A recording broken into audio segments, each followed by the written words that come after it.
Hello, আসসালামু আলাইকুম। Vitamin D নিয়ে এত বেশি প্রশ্ন পাচ্ছি মা বাবার কাছ থেকে। আজকাল মা বাবারা ভিটামিন ডি নিয়ে অনেক বেশি প্রশ্ন করেন। তবে আমি মনে করি ভিটামিন ডি নিয়ে কথা বলার আগে বাচ্চার ভিটামিন ডি ডেফিসিয়েন্সি আছে কিনা সেটা একটু বুঝতে হবে।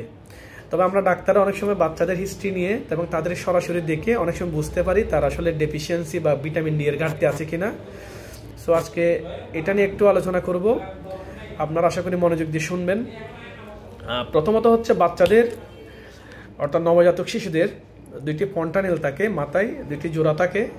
একটি হচ্ছে এন্টেরিয়র পন্টানেল, একটা হচ্ছে পোস্টেরিয়র, অর্থাৎ সামনের এখানে যে ধূপ ধূপ করে আপনারা দেখবেন একটা নরম একটা তুলতুলে জিনিস যেটা বাজে, এটাকে আমরা এন্টেরিয়র পন্টানেল বলে থাকি, এবং পিছনের যেটি থাকে এটাকে আমরা পোস্টেরিয়র বলে থাকি।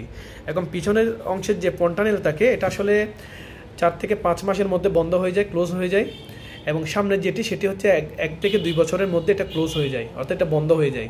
এখন এটা যদি বন্ধ হতে লেট হয় এবং 2 বছরের পরেও যদি পন্টানেলটা যদি ওপেন থাকে, তাহলে আমরা ধরে নিই তার ভিটামিন ডি ডেফিসিয়েন্সি সহ অন্যান্য যে কোনো সমস্যা তার থাকতে পারে।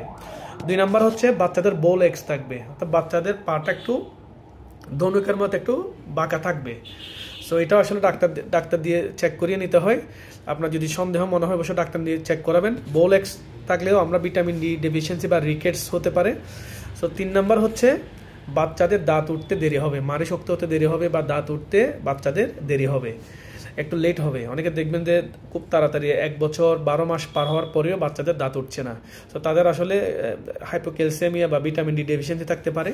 আর 4 নাম্বার হচ্ছে বাচ্চাদের ঘাড় কন্ট্রোল হতে দেরি হবে, অর্থাৎ ঘাড়ের যে নিয়ন্ত্রণ, ঘাড়টা খুব সহজে কন্ট্রোল হয় না, নেক কন্ট্রোল বলি আমরা, এবং এটা আসলে একটু লেট হয়।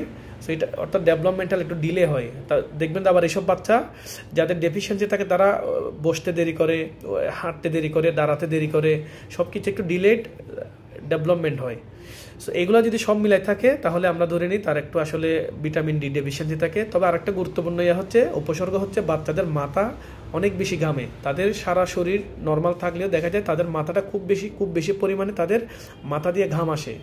সো এগুলো হচ্ছে নর্মাল কিছু উপসর্গ। আপনি যদি মনে করেন আপনার বাচ্চার এই সমস্যাগুলো থাকে তাহলে অবশ্যই আপনার উচিত একজন ডাক্তার দেখিয়ে চেক করিয়ে নেওয়া এবং পরীক্ষা নিরীক্ষা করে কনফার্ম হওয়া।